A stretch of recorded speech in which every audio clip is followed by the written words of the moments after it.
জান্নাতের রয়েছে 8টা দরজা, মিনহা বাবুন ইউসাম্মা আর-রাইয়ান। 8টা দরজার মধ্যে স্পেশাল একটা দরজা আছে, ওই দরজার নাম হলো রাইয়ান। লা ইয়াদখুলুহু ইল্লা সাইমুন, রোজাদাররা ছাড়া কেউ রাইয়ান দরজা দিয়ে ঢুকতে পারবে না। আবার বিশ্বনবী বললেন, মান দাখালাহা লাম ইয়াজমা আবাদা, একবার রাইয়ান দরজা দিয়ে যে ঢুকবে চিরকালের জন্য তার গলার তৃষ্ণা মিটিয়ে দিবে কে? সিয়াম যারা পালন করবে তাদের জন্য আল্লাহ তাআলা এই দরজা দিয়ে ঢোকার পারমিশন দিবেন। যেহেতু সারাদিন অল দ্য ডে লং সে তৃষ্ণার্ত ছিল, আল্লাহর ভয়ে কিছুই পান করে নাই, এজন্য রাইয়ান দরজা দিয়ে ঢোকার সুযোগ সে পাবে, আর একবার ঢুকলে তার গলায় আর তৃষ্ণা থাকবে না। বিশ্বনবী বললেন এই 8টা দরজার অনেক মাহাত্ম্য।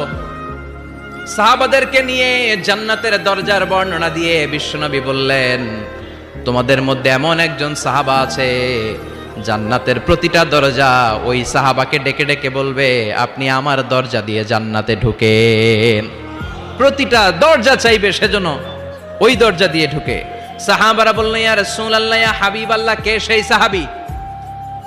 কে সেই মহান সাহাবী যেই সাহাবীকে জান্নাতের 8টা দরজায় ডাকতে থাকবে, ইনভাইট করবে, অন্য দরজা দিয়ে যাবেন না, আপনি আমার দরজা দিয়ে ঢুকেন। বিশ্বনবী বললেন, সেই সাহাবী হলো আমার হিজরতের সঙ্গী আবু বকর as-সিদ্দিক। পড়েন সুবহানাল্লাহ। কি ব্যক্তিত্ব ছিল, অসাধারণ ব্যক্তিত্ব, পার্সোনালিটি। 8টা জান্নাতের দরজায় ওনাকে ইনভাইট করবে, আসেন আসেন আমার দরজা দিয়ে ঢুকেন। সাইয়েদনা আবু বকরের এত সম্মান, উনি সবগুলা দিয়ে ঢুকতে পারবে, আমাদের পারমিশন থাকবে না, এটা কি হতে পারে? সাইয়েদনা আবু বকর আমাদের লিডার না? কথা বলেন, কথা বলেন। তো লিডার যেটা দিয়ে যাবে আমরাও যাবে ওইটা দিয়ে, চিল্লা এখন ঠিক কিনা?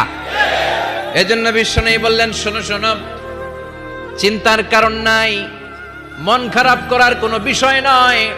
প্রতিদিন সালাত কায়েমের আগে যে তোমরা ওযু করো, এই ওযু করার পর কেউ যদি পড়ে আশহাদু আল্লা ইলাহা